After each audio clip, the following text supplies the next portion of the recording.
This is Dan Terrace for BioVideo Daily Show, and I'm here outside of a conference room with Peter Pitts. Peter Pitts, thank you very much. And we're talking here about drug shortages in the United States. Peter, what is the issue? It's been in the news.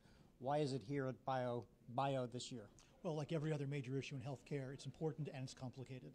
And it's not just about the FDA, although that's a part of it, and we'll talk about that in this panel.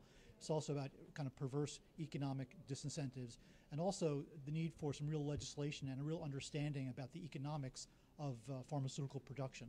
So all these things together really equal a solution. And it's not about finding bad guys. It's about finding solutions to these problems, because there are patients out there, they need these products, they've been around for a long time, and there's no excuse for any type of supply chain mismanagement. But go back a little bit to the doctor at the bedside. I was a clinical physician for many years.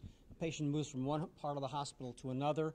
They go from one hospital HMO to another long-term care HMO. There are different drugs on the panel. That's not what you're talking about drug shortage, right? That's right. This is about a patient being on a regimen of therapy on a regular basis. Oftentimes we're talking about hospital injectables, largely oncology injectables sometimes as well.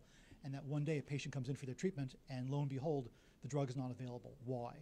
Well, it's largely because 30% of manufacturing capacity in this country for injectables are offline because of a lot of FDA issues. You have a lot of new inspectors who don't really understand the system. They don't communicate with each other, and they don't communicate with FDA headquarters back in White Oak, Maryland. So that's one problem. Explain offline. So an inspector goes into a production facility and says, "Oh, I see you've got a problem here. You have to stop manufacturing your product. Stop and fix." So companies do exactly what they're told. They have to do it 100% right. And as a result, there are gaps in manufacturing. And when they say stop, that means whatever's in production right now gets thrown out. And that means stop right now. And the people that have told the manufacturers to stop manufacturing don't know if it could cause a shortage.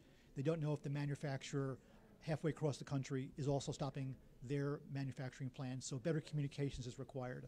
But the FDA inspector's focus is safety. That's absolutely right. You can't ever compromise safety.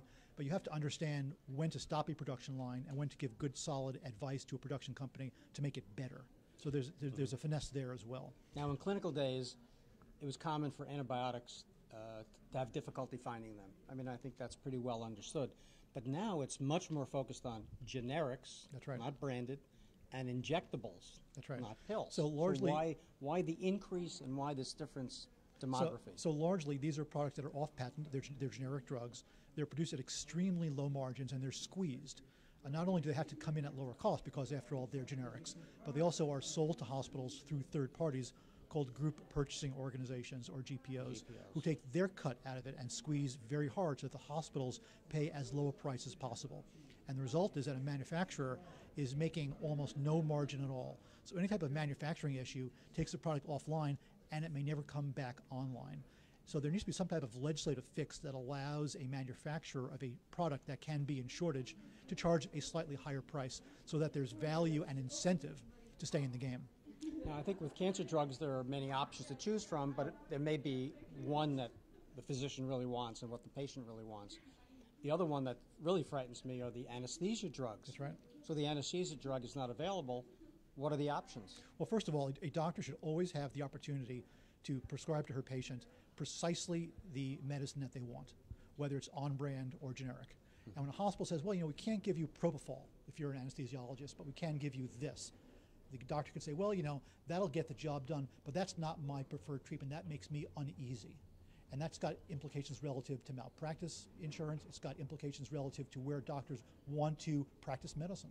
So some hospitals who have a better supply chain acumen will attract better doctors, and unfortunately some hospitals will be left holding the bag, not only without any drugs, but also without any doctors to administer those drugs. It's not just preference. It may be that the other drug is something that is very old and outdated. That's exactly right. So why don't hospitals hoard drugs? Well, for GPOs hoard drugs? For injectables or any type of thing that isn't a pill, you can't simply stick it in a warehouse. It's got a very short expiration date. It's got to be refrigerated, so it takes infrastructure to actually keep these drugs on hold. And you never want to hold vast quantities of drugs for long periods of time. They come with a expiration date. And when you don't use them and they expire, that's extremely expensive. Well, thank you very much. It's an enlightening topic, and enjoy your session in the room coming up very soon. This is Dan Terrace for BioVideo Daily Show. Thank you very much.